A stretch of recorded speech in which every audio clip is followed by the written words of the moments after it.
So you come in and you were involved with three ventures and hadn't had success, which I think a lot of people watching this would get encouraged by the fact that maybe if they hadn't had success prior to this, that this might be their opportunity. Faced with that issue, now I want to hear the next chapter. You know, what did you do to go start building?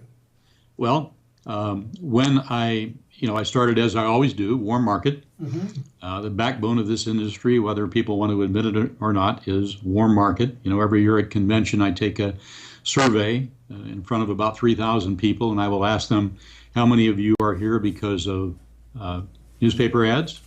And maybe 12 people will raise their hands. I say, how many of you are here because of internet leads? And maybe 8 or 10 will raise their hands. And I say, how many of you are here because of a relationship with the person who brought you in the business? And 99% of the hands go up. I love that. I'm going to I'm going to borrow that and use that myself doing the survey. Yeah. Because a lot of people say, you know what, I just don't want to do it. And the reason why they say they don't want to talk to friends and family and all that stuff is they've gone out there, they've done it before, and usually people got involved early on in their profession and they didn't treat it as a profession. They treated it as a get-rich-quick deal, and they went to all their warm market with a get-rich-quick posture, and they got the result from that posture. I mean, they didn't approach them professionally, but I love the survey that the people that get involved, with people they know and people they trust. That's what they're going to listen to. Sure. Well, anyhow, given all of that, my experience has been that even though we had a lot of negativity because of the 3 failed companies, there were a handful of people that chose to get involved. And I began working with a leg in Michigan. I traveled there once a month for 1 week, and that's all I could afford to do because I was below broke when we began. And little by little it started to grow, and that leg over time turned into a $2 million per month leg. And then we began to build other legs and so on. When you say you what did you do to build those legs? Well, I had a colleague who had been a networker in the past, who had been involved with another company that was starting to crash and burn. And I think that he saw me as perhaps a way out. He began to introduce people over to me. And, there were some, other nuances to the story. But in any case, I would go in and we met with 3 people sitting around his coffee table in his living room. And then it grew to 4 or 5, and then 6 to 8, or 10 to 12, 12 to 15. Then we moved into a small hotel room. A lot of people have said to me, they say, Sherm, I know that the way to build this business is to have a room with 500 people in it and create that excitement and so forth. How do you get to 500 people? And I say, you get there by doing a lot of small meetings.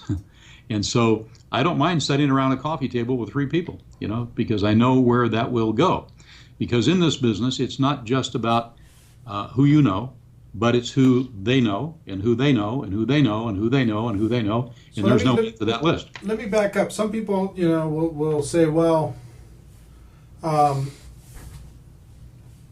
we have our meetings, but what you're doing is just tons and tons and tons of meetings in between all the meetings. Correct. 4 or 5 meetings a day, something like that. Yeah. So as a professional, you're going to go out there and do meetings of 2 people and 3 people and over lunch and over a coffee table or whatever, and you're just chasing the business. Correct. Doing that, and as that leg developed, there emerged leaders. There was a lady in Florida that came into the business that had a friend living in Fort Lauderdale who happened to be from Trinidad, and he opened up Trinidad and Tobago for us, and that leg turned into a $2 million per month leg. So it was very exciting to see that growth take place, but it took time. It took 18, 24 months to see that type of growth develop. Well, you were working this full time. Correct. Yes. For the part-time person, what are you suggesting that they do? I mean, if you're doing 4 or 5 meetings a day, what does the part-time person do?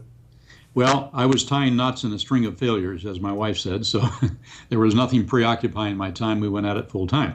But most people do start on a part-time basis. And but I have always been full-time in the industry for now 25 years. And I've had, ups and downs, good times, bad times, in between times. But the last 7 years has dramatically surpassed anything that we have done up to now. But for the part-time networker, in the 200 meetings per year that I used to do within the United States before I started traveling internationally, they could plug into these meetings and they could bring their friends to come and hear the story. And so I would go back once a week to Michigan. I mean, once a month, that is, for 1 week.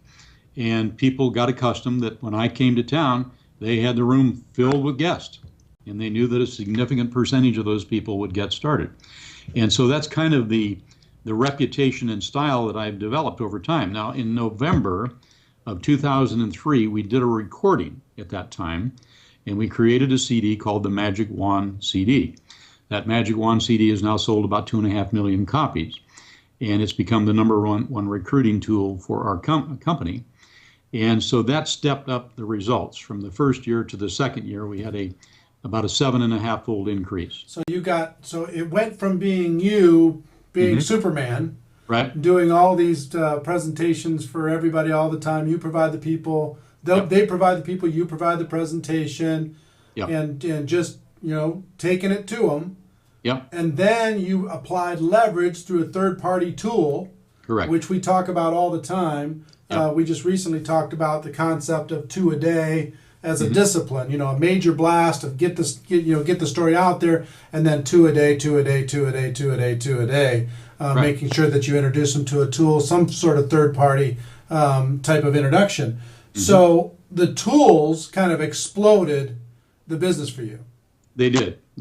And, some people that will place the tool will get a 10% close ratio.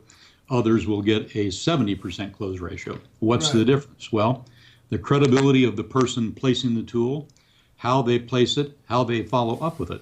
And the fortune is always in the follow-up. So they have to go back, and, when they go back to see the person that's heard the tool, the presumption is they're ready to go.